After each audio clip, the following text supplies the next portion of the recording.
ಎ+ನ brand pulse 2 ಅಂತ model launch ಮಾಡಿದ್ದಾರೆ. ಇದನ್ನ ಇಂಡಿಯನ್ ಬ್ರ್ಯಾಂಡ್ ಅಂತ ಹೇಳ್ತಾ ಇದ್ದಾರೆ.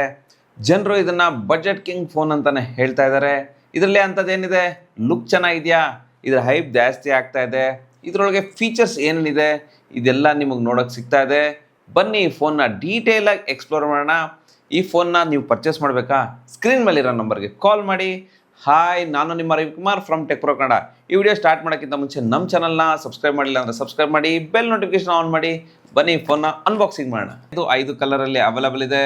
ಬಾಕ್ಸ್ನಲ್ಲಿ ನಿಮಗೆ ಒಂದು ಫೋನ್ ಸಿಗ್ತಾ ಇದೆ, TPU ಕೇಸ್ ಮತ್ತು charger with cable, sim ejector tool ಮತ್ತು ಕೆಲವು ಪೇಪರ್ ಸಿಗ್ತಾ ಇದೆ. ಈ ಚಾರ್ಜರ್ ನಿಮಗೆ ಬಾಕ್ಸಲ್ಲಿ ಸಿಗೋದು 10 ವಾಟ್ಸ್ ಆಗಿದೆ, ಆದರೆ ಇದು 18 ವಾಟ್ಸ್ ಚಾರ್ಜಿಂಗ್ ಸಪೋರ್ಟ್ ಕೂಡ ಮಾಡುತ್ತೆ. ಆದರೆ ಇದ್ರ ಬಗ್ಗೆ ಮುಂದೆ ಡೀಟೇಲ್ ಆಗಿ ಡಿಸ್ಕಸ್ ಮಾಡೋಣ ಬನ್ನಿ. ಮೊದಲು ಇದರ ಡಿಸೈನ್ ಮತ್ತು ಬಿಲ್ಡ್ ಕ್ವಾಲಿಟಿ ಬಗ್ಗೆ ಮಾತಾಡೋದಾದ್ರೆ, ಇದರ ಲುಕ್ ನೋಡೋದಕ್ಕೆ ಚೆನ್ನಾಗಿದೆ. ಇದರ in and feel no doubt ಚೆನ್ನಾಗಿದೆ. ಹಿಂದೆ ನಿಮಗೆ A+ ಬ್ರ್ಯಾಂಡಿಂಗ್ ನೋಡೋದಕ್ಕೆ ಸಿಗುತ್ತೆ. ಇದು ಪ್ಲಾಸ್ಟಿಕ್ ಬಾಡಿ ಆಗಿದೆ, ಪ್ಲಾಸ್ಟಿಕ್ ಫ್ರೇಮ್ ಸಿಗುತ್ತೆ. ಇದರ ಬ್ಯಾಕ್ ಪ್ಯಾನಲ್ ಮ್ಯಾಟ್ ಫಿನಿಶಿಂಗ್ ಇದೆ, ಆದ್ದರಿಂದ ಫಿಂಗರ್ ಪ್ರಿಂಟ್ ಮಾರ್ಕ್ ಬೀಳೋದಿಲ್ಲ. ಆದರೂ ನೀವು ಬ್ಯಾಕ್ ಕವರ್ ಹಾಕೊಂಡು ಯೂಸ್ ಮಾಡಿ, ಬೈ ಚಾನ್ಸ್ ಕೆಳಗೆ ಬಿದ್ದರೆ ಸ್ಕ್ರಾಚಸ್ ಆಗಲ್ಲ.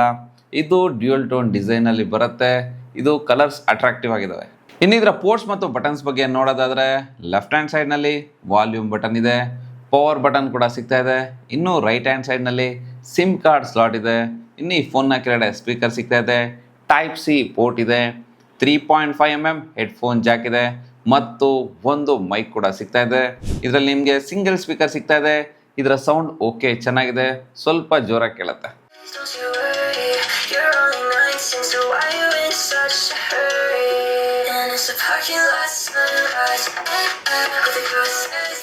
ಈಗ ಇದರ ಡಿಸ್ಪ್ಲೇ ಬಗ್ಗೆ ಮಾತಾಡೋದಾದ್ರೆ, ಇದರಲ್ಲಿ 6.7 ಇಂಚಸ್ HD+ ಡಿಸ್ಪ್ಲೇ ಸಿಗ್ತಾ ಇದೆ.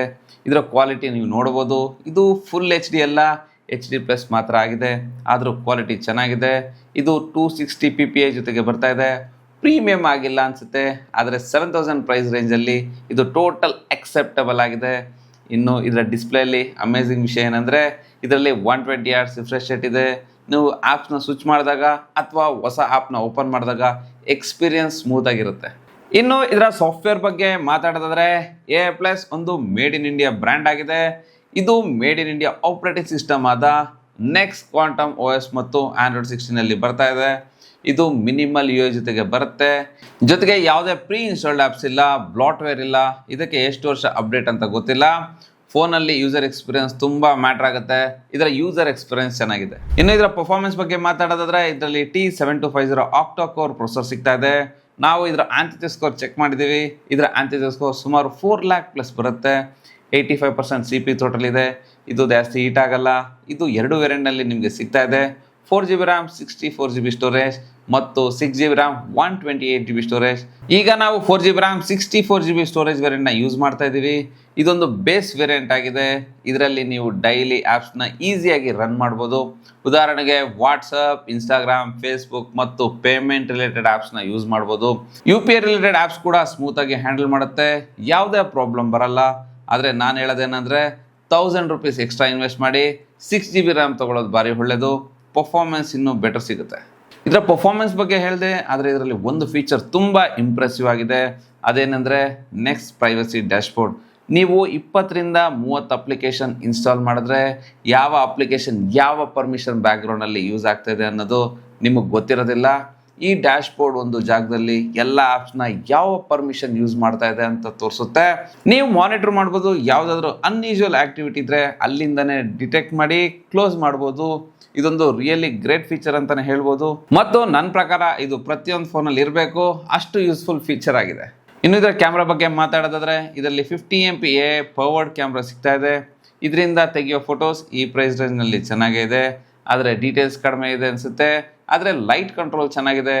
ಪೋರ್ಟ್ರೇಟ್ ಫೋಟೋಸಲ್ಲಿ ಎಡ್ಜ್ ಡಿಟೆಕ್ಷನ್ ಓಕೆ ಡಿಸೆಂಟ್ ಆಗಿದೆ. ಫ್ರಂಟಲ್ಲಿ 8 MP ಸೆಲ್ಫಿ ಕ್ಯಾಮ್ರಾ ಸಿಗ್ತಾ ಇದೆ, ಆದರೆ ಶಾಂಪಲ್ಸ್ ಕೂಡ ನೀವು ನೋಡ್ಬೋದು. ಸೆಲ್ಫಿ ಫೋಟೋಸ್ ಓಕೆ ಚೆನ್ನಾಗಿದೆ, ಡೀಟೇಲ್ಸ್ ಶಾರ್ಪ್ ಆಗಿದೆ. ಇದರ ವಿಡಿಯೋ ರೆಕಾರ್ಡಿಂಗ್ ಕಡೆ ಬಂದರೆ, ಇದರಲ್ಲಿ ಬ್ಯಾಕ್ ಕ್ಯಾಮ್ರಾಯಿಂದ HDಯಲ್ಲಿ 30 FPS ವಿಡಿಯೋ ರೆಕಾರ್ಡಿಂಗ್ ಮಾಡ್ಬೋದು. ಶಾಂಪಲ್ಸ್ ಕೂಡ ನೀವು ನೋಡ್ಬೋದು. ವಿಡಿಯೋ ಕ್ವಾಲಿಟಿ ಚೆನ್ನಾಗಿದೆ, ಆದರೆ ಸ್ಟೇಬಲ್ ವಿಡಿಯೋಸ್ ಬರಲ್ಲ. ಸೆಲ್ಫಿ ವಿಡಿಯೋಸ್ ಚೆನ್ನಾಗಿದೆ, ಆದರೆ ಸ್ಟೆಬಿಲಿಟಿ ಚೆನ್ನಾಗಿಲ್ಲ. ಓವರ್ ಆಲ್ ಇದರ ಕ್ಯಾಮ್ರಾ ಕ್ವಾಲಿಟಿ ಡೀಸೆಂಟ್ ಆಗಿದೆ. ಇದರ ಪ್ರೈಸ್ ರೇಂಜ್ಗೆ ಅಕ್ಸೆಪ್ಟಬಲ್ ಆಗಿದೆ. ಇನ್ನು ಇದರ ಬ್ಯಾಟ್ರಿ ಬಗ್ಗೆ ಮಾತಾಡೋದಾದ್ರೆ, ಇದರಲ್ಲಿ 6000 mAh ಬ್ಯಾಟ್ರಿ ಸಿಗ್ತಾ ಇದೆ. 18 ವಾಟ್ಸ್ ಚಾರ್ಜಿಂಗ್ ಸಪೋರ್ಟ್ ಮಾಡುತ್ತೆ. ಇದು ನಾರ್ಮಲ್ ಯೂಸೇಜ್ನಲ್ಲಿ 1.5 ಇಂದ 2 ದಿನ ಬ್ಯಾಟ್ರಿ ಬ್ಯಾಕಪ್ ಕೊಡುತ್ತೆ. ಹೆವಿ ಯೂಸೇಜ್ಗೆ 1 ದಿನ ಬ್ಯಾಟ್ರಿ ಬ್ಯಾಕಪ್ ಕೊಡುತ್ತೆ. ಆದರೆ ಇದರ ಚಾರ್ಜಿಂಗ್ ಸ್ಪೀಡ್ ಸ್ವಲ್ಪ ಕಡಿಮೆ ಆಯಿತು, ಇನ್ನೂ ಫಾಸ್ಟ್ ಚಾರ್ಜಿಂಗ್ ಸಪೋರ್ಟ್ ಕೊಡಬೇಕಿತ್ತು. ಇನ್ನು ಇದರ ಕನೆಕ್ಟಿವಿಟಿ ಬಗ್ಗೆ ಮಾತಾಡಿದರೆ ಇದರಲ್ಲಿ ಬ್ಲೂಟೂತ್ 5.0 ಸಪೋರ್ಟ್ ಇದೆ, ವೈಫೈ 6 ಸಿಗುತ್ತೆ, ಎಲ್ಲ ವೈಫೈ ಸಪೋರ್ಟ್ ಡಿವೈಸ್ ಕೂಡ ಕನೆಕ್ಟ್ ಮಾಡ್ಬೋದು. ಇನ್ನು ಇದರ ಕೆಳಗಡೆ ಟೈಪ್ ಸಿ ಪೋರ್ಟ್ ಇದೆ, ಇದರಿಂದ OTG ಕೂಡ ಕನೆಕ್ಟ್ ಮಾಡ್ಬೋದು. 3.5mm ಹೆಡ್ಫೋನ್ ಜಾಕ್ ಕೂಡ ಇದೆ. ಇನ್ನೊಂದು ಸರ್ಪ್ರೈಸಿಂಗ್ ವಿಷಯ ಏನಂದರೆ ಇದು 5 GHz ವೈಫೈ ಬ್ಯಾಂಡ್ ಕೂಡ ಸಪೋರ್ಟ್ ಮಾಡುತ್ತೆ. ಸಾಮಾನ್ಯವಾಗಿ ಈ ಪ್ರೈಸ್ ರೇಂಜ್ನಲ್ಲಿ 5 GHz ವೈಫೈ ಸಿಗಲ್ಲ, ಜಾಸ್ತಿ ವೈಫೈ ಸ್ಪೀಡ್ ಕೊಡುತ್ತೆ, ಅದನ್ನು ನೀವು ಯೂಸ್ ಮಾಡ್ಬೋದು. ಇನ್ನು ಇದರಲ್ಲಿ ಫಿಂಗರ್ ಪ್ರಿಂಟ್, ಪ್ರಾಕ್ಸಿಮಿಟಿ, ಎಕ್ಸ್ಲಿಮೇಟರ್, ಈಗಿನ ಡೈಲಿ ಎಸೆನ್ಷಿಯಲ್ ಸೆನ್ಸರ್ ಕೂಡ ಸಿಗ್ತಾ ಇದೆ. ಡ್ಯೂಯಲ್ ಸಿಮ್ ಕಾರ್ಡ್ನ ಯೂಸ್ ಮಾಡ್ಬೋದು, ಜೊತೆಗೆ ಮೆಮೊರಿ ಕಾರ್ಡ್ ಕೂಡ ಸಪ್ರೇಟಾಗಿ ಇನ್ಸರ್ಟ್ ಮಾಡ್ಬೋದು. ಇದು IP64 ರೇಟಿಂಗ್ ಜೊತೆ ಬರುತ್ತೆ, ಅಂದರೆ ನಾರ್ಮಲ್ ಡಸ್ಟ್ ಮತ್ತು ವಾಟರ್ ಸ್ಪ್ಲಾಶ್ನ ಹ್ಯಾಂಡಲ್ ಮಾಡುತ್ತೆ. ಒಂದು ವಿಷಯ ನಿಮಗೆ ನೆನಪಿರಲಿ, 2026 ನಡೀತಾ ಇದೆ, ಇದರಲ್ಲಿ 5G ಇದ್ದಿದ್ರೆ ಇನ್ನೂ ಬೆಟರ್ ಆಗಿರ್ತಿತ್ತು. ಇದು 4G ಸ್ಮಾರ್ಟ್ಫೋನ್ ಆಗಿದೆ, ಆದರೆ 7000 ಪ್ರೈಸ್ಗೆ ಇದೊಂದು ಫೋನ್ ಎಕ್ಸೆಪ್ಟಬಲ್ ಆಗಿದೆ. AA+ ಅವರಿಗೆ ಇಂಡಿಯಾ ಅಕ್ರಾಸ್ 270+ ಸರ್ವಿಸ್ ಸೆಂಟರ್ ಇದ್ದಾವೆ, ಹಾಗಾಗಿ ಸರ್ವಿಸ್ ಕೂಡ ಏನೂ ಪ್ರಾಬ್ಲಮ್ ಇರೋದಿಲ್ಲ. ಇನ್ನೊಂದು ಮೇಜರ್ ಪಾಯಿಂಟ್ ಏನಂದರೆ ಜಗತ್ತಿನಲ್ಲಿ ಮೆಮೊರಿ ಕ್ರೈಸಸ್ ತುಂಬ ನಡೀತಾ ಇದೆ. ರ್ಯಾಮ್ ಮತ್ತು ರಾಮ್ ಪ್ರೈಸ್ ತುಂಬ ಜಾಸ್ತಿ ಆಗ್ತಾ ಇದ್ದಾರೆ. ಹೊಸ ಫೋನ್ ಲಾಂಚ್ ಆಗ್ತಾ ಇದ್ದಂಗೆ ಪ್ರೈಸ್ ಕೂಡ ಜಾಸ್ತಿ ಆಗಿರುತ್ತೆ, ಆದರೆ ಸ್ಪೆಸಿಫಿಕೇಶನ್ ಕೂಡ ಕಡಿಮೆ ಮಾಡ್ತಾ ಇದ್ದಾರೆ. ಆದರೆ ಇವರು 7,000 ರೂಪಾಯಿ ಪ್ರೈಸ್ಗೆ ಈ ಫೋನ್ನ ಲಾಂಚ್ ಮಾಡಿ ರಿಯಲಿ ಅಮೇಝಿಂಗ್ ಕೆಲಸ ಮಾಡಿದ್ದಾರೆ. ಹೀಗಾಗಿ ಬಜೆಟ್ ಫೋನ್ ಕಿಂಗ್ ಅಂತಲೇ ಹೇಳ್ಬೋದು. ನೀವು ಜಾಸ್ತಿ ಗೇಮ್ಸ್ ಆಡಲು ಈ ಫೋನ್ ತೊಗೊಳ್ತಾ ಇದ್ದೀನಿ ಅಂದರೆ ನಿಮಗೆ ಈ ಫೋನಲ್ಲ ಹೆವಿ ಗೇಮ್ಸ್ ರನ್ ಮಾಡೋದಕ್ಕಾಗಲ್ಲ. ಅಂದರೆ BGMI, ಫ್ರೀ ಫೈರ್ ಅಂತ ಗೇಮ್ಸ್ ಲೋ ಸೆಟ್ಟಿಂಗ್ಸ್ನಲ್ಲಿ ಆಡ್ಬೋದು. ಅಂದರೆ ಇದು ಡೈಲಿ ಆ್ಯಪ್ಸ್ನ ಯೂಸ್ ಮಾಡೋರಿಗೆ ಪರ್ಫೆಕ್ಟ್ ಆಗಿದೆ. ವಾಟ್ಸಪ್ ಯೂಸ್ ಮಾಡ್ಬೋದು, ಸೋಷಿಯಲ್ ಮೀಡಿಯಾ ಸ್ವಲ್ಪ ಯೂಸ್ ಮಾಡ್ಬೋದು, ಪೇಮೆಂಟ್ಸ್ ಆ್ಯಪ್ಸ್ನ ಯೂಸ್ ಮಾಡ್ಬೋದು. ಇದು ಸೂಪರ್ ಚಾಯ್ಸ್ ಆಗಿದೆ. ನೀವು ನಿಮ್ಗಾಗಿ ತೊಗೊಳ್ಬೋದು, ನಿಮ್ಮ ಪೇರೆಂಟ್ಸ್ಗಾಗಿ ತೊಗೊಳ್ಬೋದು, ನಿಮ್ಮ ಗ್ರ್ಯಾಂಡ್ ಪೇರೆಂಟ್ಸ್ಗಾಗಿ ಕೂಡ ನೀವು ತೊಗೊಳ್ಬೋದು.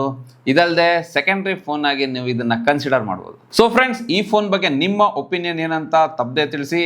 ಈ ವಿಡಿಯೋ ಇಷ್ಟ ಆದರೆ ಲೈಕ್ ಮಾಡಿ, ನಮ್ಮ ಚಾನಲ್ನ ಸಬ್ಸ್ಕ್ರೈಬ್ ಮಾಡಿಲ್ಲ ಅಂದರೆ ಈಗಲೇ ಸಬ್ಸ್ಕ್ರೈಬ್ ಮಾಡಿ. Ravikumar signing off. Thank you, ಧನ್ಯವಾದಗಳು.